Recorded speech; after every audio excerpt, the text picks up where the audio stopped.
So, who are like the good examples of masculinity for you? Is the first question. More, it cannot only be Teemu Mäki. And second of all, you tease and provoke the audience quite nicely. I enjoy that. And I was thinking, one of the things that comes out in the play when you're asked what's bad about being trans and what's good about being trans, and then you say you have the experience and the perspective of both, of two, not both, but two genders. So, but no one asks you in the play, at least, it doesn't come out.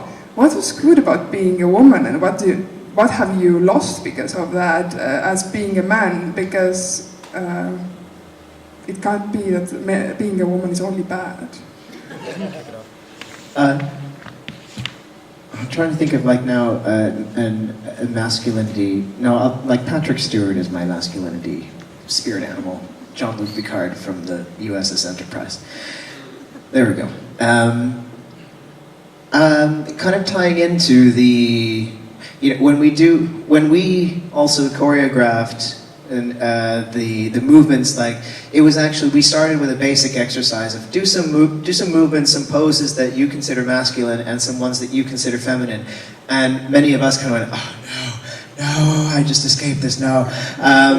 And also we are at least I was just speaking for myself, how about that, painfully aware that these what is visible as a stereotype is definitely stereotype, and yet at the same time, if you are a trans person who tries to pass, which means to go about your life without anybody knowing that you're trans, so that I generally pass as male, so when I go about town, nobody thinks I'm trans, they think I am a cis man.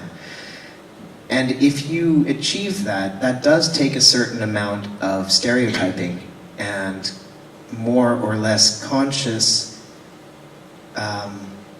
you have to conform to something. If you stop conforming, people ask more questions. So if you want to be invisible in that sense, you conform more. And you know that you are conforming and that it is kind of terrible in that sense. But at the same time, you might do it because it makes you feel better. It makes you feel safer. It makes you feel like nobody's paying attention, and that is for once a good thing. So that is just to address that part of the show, which was also really super interesting. It's also very interesting to see, like, to look at the body and notice that you yourself are looking at this body, wondering what is masculine, what is feminine here, and you are wondering it yourself. And as far as being, what was, when I was read as female, what do I miss about it? Actually, do you know what? I noticed I've been doing this in Tallinn. I've been doing this all here when I've been a tourist. I've been being very nice to people who work in shops. Like, I used to be able to do this thing where I could like walk into a shop and be like, I'm so sorry, can I use your bathroom? Like, and just kind of be nice to people and get what I want by being nice and a little bit cute. And when I do this now in Helsinki, people are like, what are you doing? And it's very strange to kind of lose this perceived ability that cuteness can get you things. And of course that is participation in a terrible sexist model of society. But you may find yourself doing it anyway because it works. And I've noticed myself actually doing it in Tallinn, possibly because I'm speaking, I'm aware that I'm not necessarily speaking with people who speak English necessarily very well. And I've noticed myself in shops going like, oh, thank you so much. I'm like, what are you doing? I don't know what's happening. Somebody take this microphone, please. Did it work?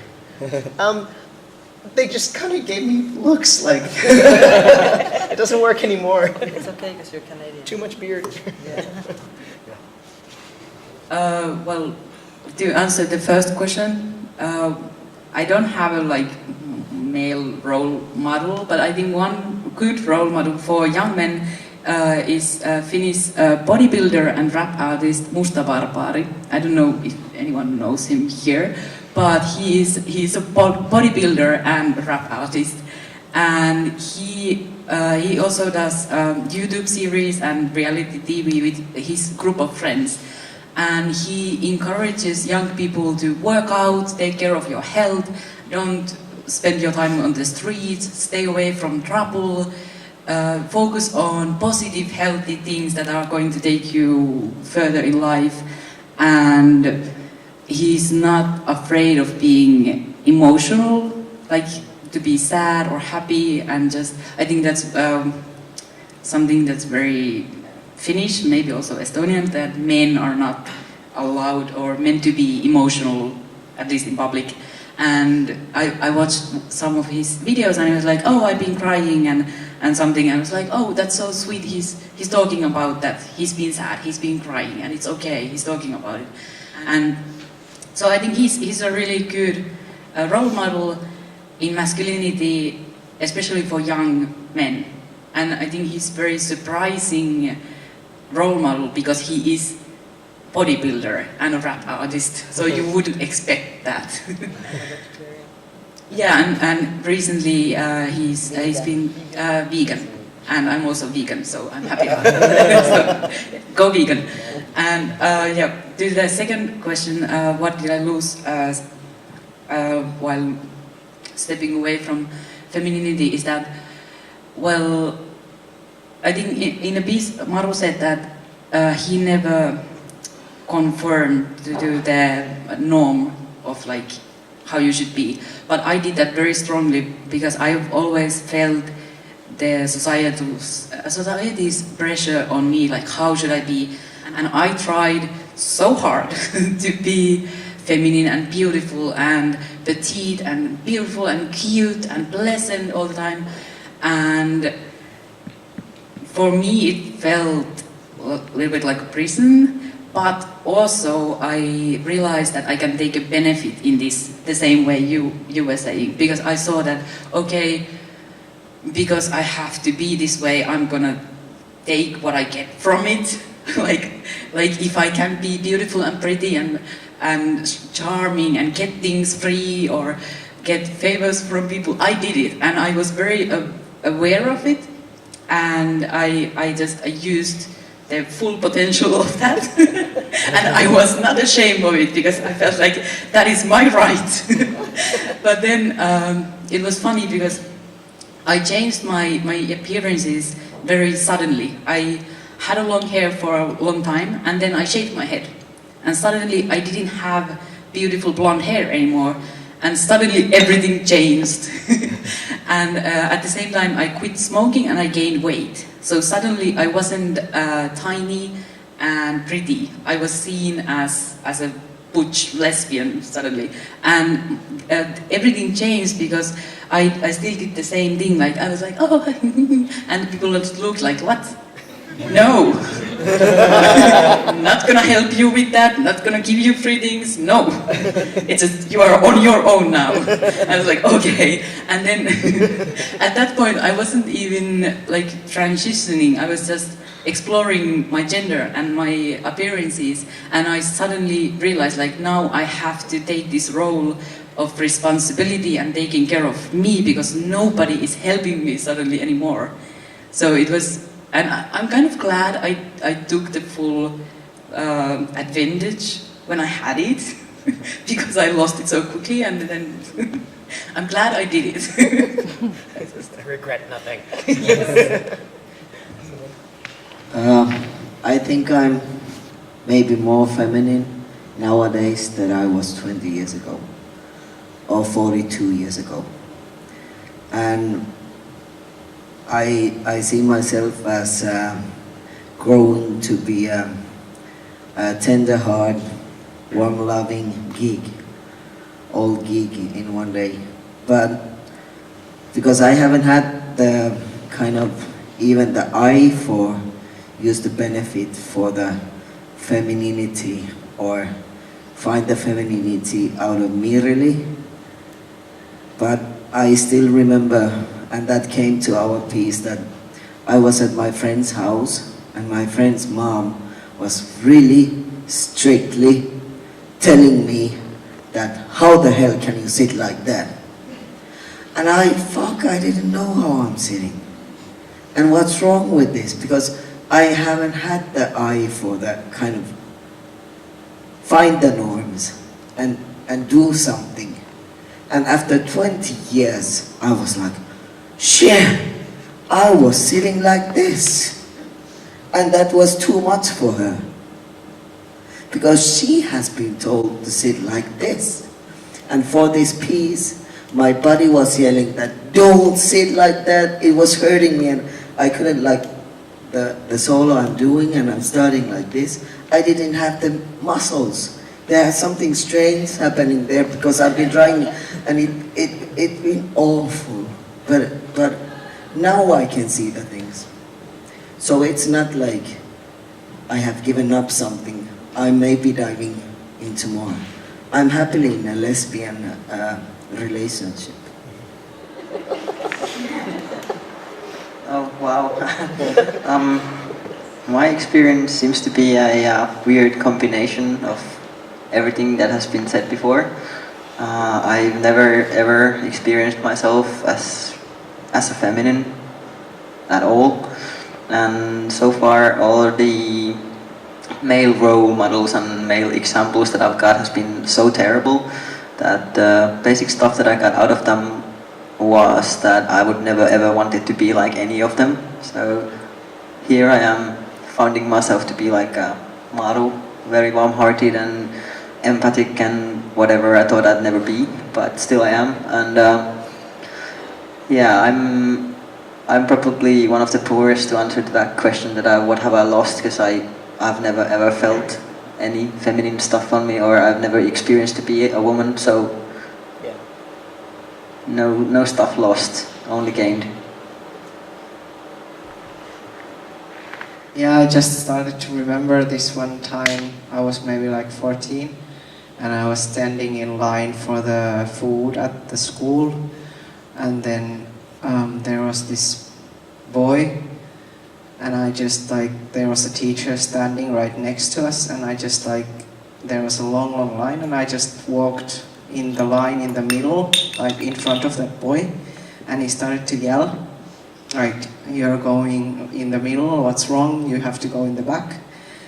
And I was just looking at him, and the teacher was looking at me, and the teacher didn't believe me. The teacher didn't believe him that I had done this, because I was a very conforming child. And yeah, I think that was a time when I abused my so-called gender. I was just really surprised. I was like, can I really do this stuff?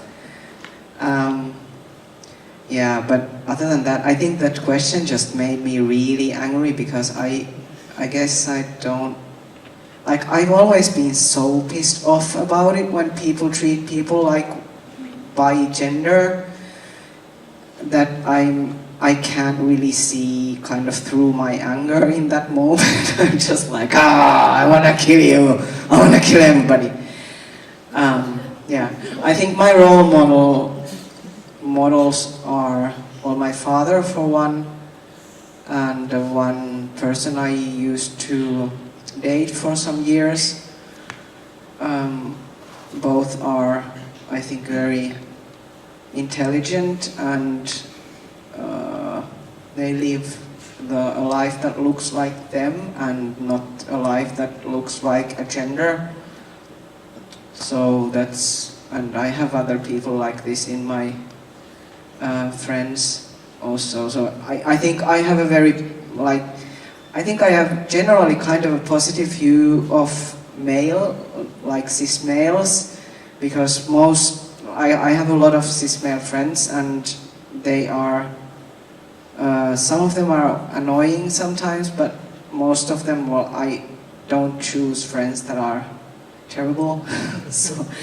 So I think they kind of know how to be man without being a pisshead.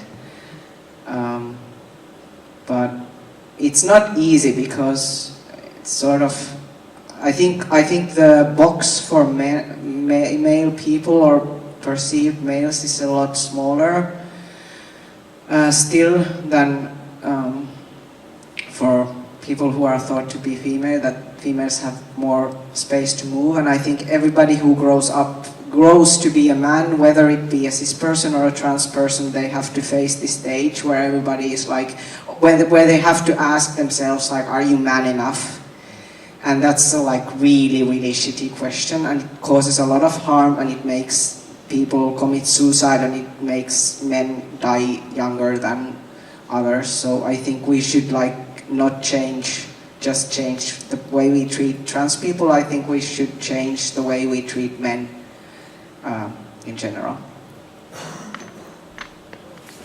I wanted to tell you my role model is Jack Black's Nacho Libre. Nacho is beautifully dramatic. Beautiful. So, any questions from the audience? We've been sitting here for 1.5 hours. Still doing it. 2 questions. No? Yes, actually, I just wanted to ask, like, can you hear me like that? We can actually hear you. Yeah, we can hear you. It's okay. You won't So, die. like, my question was like, thank you firstly, it was amazing, and I feel like so many people should reach to that or have a chance to get to know about that. So my question is, how many like countries or cities have seen that? But I feel like it's important for people to understand that more. But obviously everybody should respect it. But I think it's easier for people to respect that if they understand it. And I really understood you so well and your feelings if you explain it. And I think there's a problem that and I don't think that people have to respect you or that understand you, respect you, but they definitely have to respect you. But it's easier to respect you if they even didn't understand you and understand your feelings. And it was just so beautiful and so honest, and I want more people to respect it or understand it, and it's easier to respect. So I hope like you will show this great play to everybody. I really feel that they need to see it. Thank you. If I answer the cities or who? Yeah. You can correct me. So we performed in Helsinki, in a few places, and then in Copenhagen. In Tampere teatterikesä last year, and then here, and Tartu on Thursday. So I have a long way to go. Yeah, we haven't been performing this that many times, and only in 3 countries so far. And this will be the end of it because of many reasons, mainly practical. That in the group, most of the people have other day jobs, and it's difficult to pull off any kind of gig abroad, for example. And also, it's getting old for the performers. If we would be performing it for a long time, we would need to remake it and update it. But the next thing we are trying to do, or we are doing, for sure, is make a film version of it. And then it can be distributed more widely. I think that will solve this spreading out thing pretty nicely. I'd like to say a couple of things about the content of it. It's interesting to hear how you respond to the questions, and it also makes me feel even a bit more outsider, because it highlights for me the fact that the masculine feminine thing is not the most interesting theme for me as the director, and also when I'm in the audience, it's not the main thing for me. For me, the main theme is how people react or tolerate any kind of otherness. That's more or less the main theme. And then equally important theme is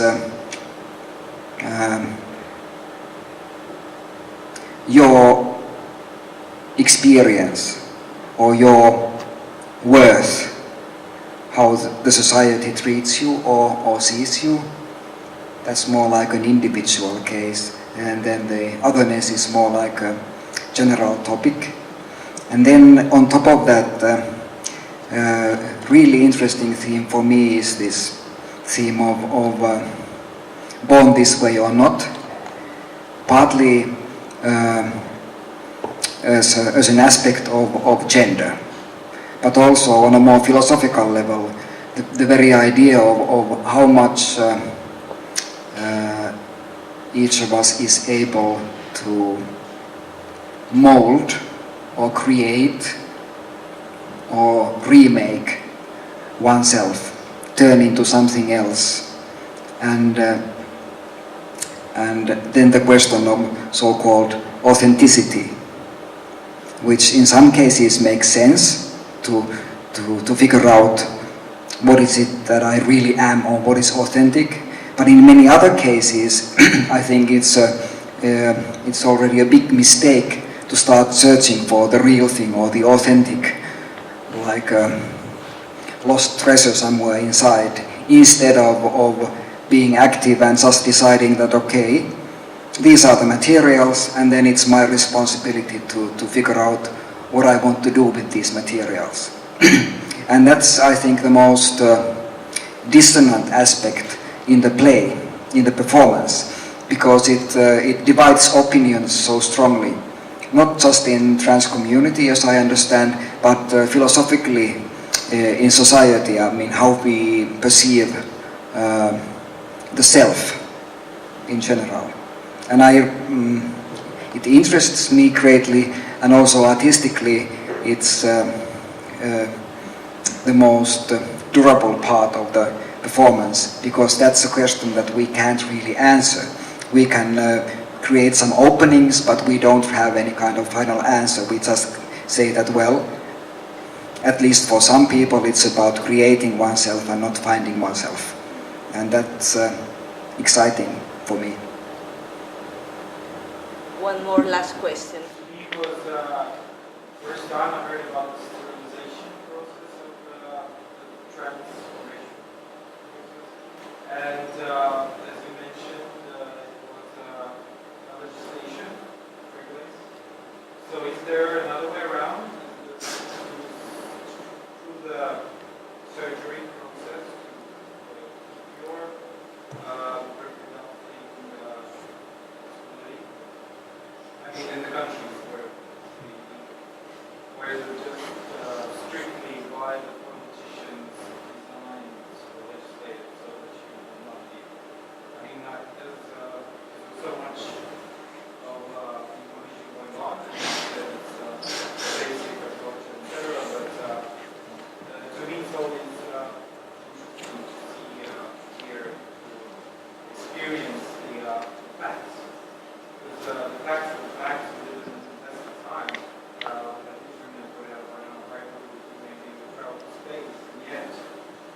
We have issues like this that we legislate people to, shooting. And so the question is biologically possible? Yeah. Well, if somebody wants to add something, please do. But as far as I know, it goes, I don't know when did it come for the legislation, but of course, when you just have to bring a paper from the doctor that says that you are not fertile, to get the last part for your social security number, to change it. So, but you can do it like this, and I know people who have started the hormone treatment, getting the paper, and then stopping the hormone treatment, and still getting pregnant. And then after the pregnancy, see what you want to do. But Finland has gained notice from the United Nations community against human rights Yeah, the human rights, and also about the community against torture, that Finland stopped this. And the last time that it came was some months ago, and the politicians said that, okay, we are noticing it, but that means that we are not doing anything for it. And this part because I'm working in the scene of also with lots of people from the rainbow scene and a trans person, from my perspective, this is the biggest stigma for us. And that's something what even the young trans persons are carrying with themselves, even not maybe realizing it, that it's about don't pre-produce. And my parents weren't trans people, so we don't pre-produce. Just to add, to clarify something, I have not yet heard of, I could be wrong, but as far as I know, Finland is the only country in the world that has this sterilization requirement, because some of them have the sterilization requirement, but in Finland, the doctors will assume, they will count you as functionally sterile if you've been on hormones for 1 year. So you don't actually need surgery to be considered sterile in Finland, but that's a weird loophole that I have not heard about being in any other country. I don't know if it's here or if it's somewhere else. Lots of other countries still have the sterilization. In Finland, it is not a surgical requirement. That doesn't make it any better from a human rights perspective, of course. It does mean that, for instance, like I still have my ovaries, and if I stop taking testosterone for 6 months or so, I could technically get pregnant if it's possible. So I do have kind of a way around that, but in many countries they don't. It is a surgical requirement, and in most of those countries, a lot of trans people never bother to change their passport because it's just a formality, right? It's just M or F on your passport. But that gets them into really unsafe situations when they travel or when they have to show some kind of official ID. So in practice, the doctors just ask that, do you still have your periods? And then it's always like really awkward, and then you're like, well, actually, okay, thank you. Because everyone knows that this is shit, but it's still in the system. And then, yeah, even the doctors, even everyone knows that this is shit, and they don't want to look you in the eyes and be like, spread your legs, I want to see. It's not about that. And there is other countries too that has that, still few that has that. It's hormonal only. But the legislation about the sterilization. Let's wrap it up because it's very late. You've been working for many, many hours, but because I have a mic, I'm gonna abuse it for some publicity. We have a party on Saturday. I don't know if you will still be here in Tallinn. In Social Center Yläsekaksteist, we have a Queer Planet Autumn Edition great party where you're all invited. Yeah.